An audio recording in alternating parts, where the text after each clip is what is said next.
بسم الله الرحمن الرحيم الحمد لله والصلاة والسلام على رسول الله وعلى آله وأصحابه أجمعين أما بعد. ناظرین کرام، السلام علیکم ورحمۃ اللہ وبرکاتہ. شرح الادب المفرد کے عنوان سے اس پروگرام کے ہمراہ ہم آپ کی خدمت میں حاضر ہیں. آج کی اس ملاقات میں ہم آغاز کر رہے ہیں امام بخاری رحمہ اللہ کی ایک کتاب کہ جس کا نام ہے الادب المفرد. اس کتاب میں باب نمبر 73 کہ جس کا عنوان قائم فرمایا ہے امام بخاری رحمہ اللہ نے باب فضل من یعول یتیما، یعنی اس شخص کی فضیلت و منقبت کے بارے میں اور اللہ کے نزدیک اس کے بلند ترین مقام و مرتبے کے بارے میں اس باب میں کچھ تذکرہ کیا گیا ہے کہ جو کسی یتیم کی کفالت کیا کرتا ہے. اور ناظرین کرام، یہاں یہ بات بھی ذہن میں رہنی چاہیے کہ جب بھی اس قسم کی گفتگو کی جاتی ہے کہ کسی یتیم کی کفالت اور اس کی پرورش، اس کی تربیت، اس کی نگہداشت، اس کی ضروریات کا خیال رکھنا، اور یہ کہ جو کوئی اس چیز کا اہتمام کیا کرتا ہے، دین اسلام کی نظر میں یہ بہت ہی عظیم ترین انسان ہے اور اس کے لیے بہت ہی بڑے اجر و ثواب کا وعدہ کیا گیا ہے اور خوشخبری دی گئی ہے. لیکن یہ بات بھی ذہن نشین رہنی چاہیے اس حوالے سے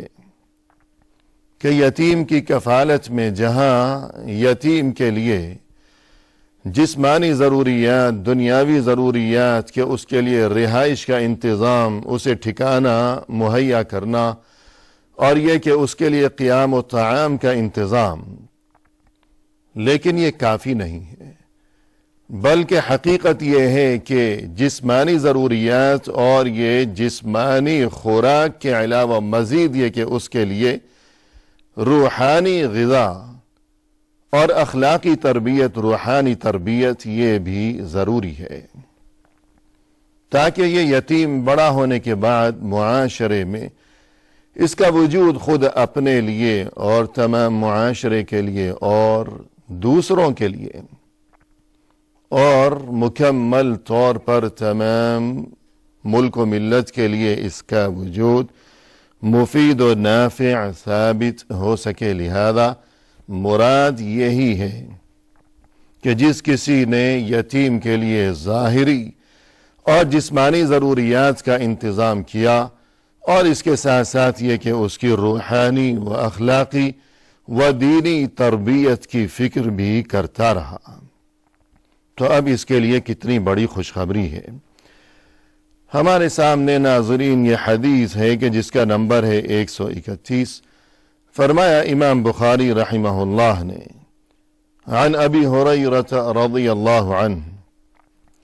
عن النبی صلی اللہ علیہ وسلم قال الساعی علی الارملة والمساکین کالمجاہدین فی سبیل اللہ وَكَالَّذِي يَصُومُ النَّهَارَ وَيَقُومُ اللَّيْلِ. فرماتے ہیں حضرت ابو ہریرہ رضی اللہ عنہ کہ رسول اللہ صلی اللہ علیہ وسلم نے یہ ارشاد فرمایا کہ وہ شخص جو کسی بیوہ عورت کے لیے یا مسکینوں کے لیے کوشش میں مشغول رہا کرتا ہو کہ بیوہ عورت ہے، محتاج ہے، بے بس ہے، یا اسی طرح کوئی مسکین ہے، فقیر ہے، بے بس ہے، محتاج ہے. اب فقیر کی اور مسکین کی یا بیوہ عورت کی ضروریات کی تکمیل کی خاطر اور ان کی مدد اور ان کے ساتھ تعاون کی غرض سے جو کوئی محنت و مشقت میں مشغول رہا کرتا ہو اور بھاگ دوڑ کرتا رہتا ہو، تو فرمایا رسول اللہ صلی اللہ علیہ وسلم نے کالمجاہدین فی سبیل اللہ وکالذی